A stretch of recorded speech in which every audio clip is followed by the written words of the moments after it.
Ito po ang nasa area 3 po tayo. Napakita ko sa inyo ang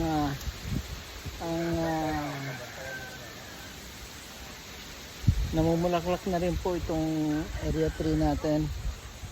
Ito po yung bulaklak at marami na pong susunod dyan at maganda po yung mga bulaklak dito at na-spray na rin po ng abono at saka yung para sa mga langgam, kaya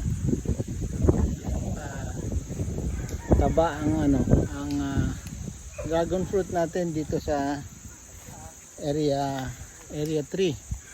So lapad ang dahon at mataba siya.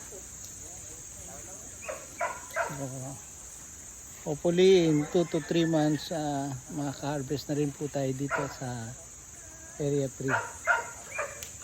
So yan po ang ating balita dito sa area 3 natin at happy Saturday ngayon pong March 22. Maraming salamat po.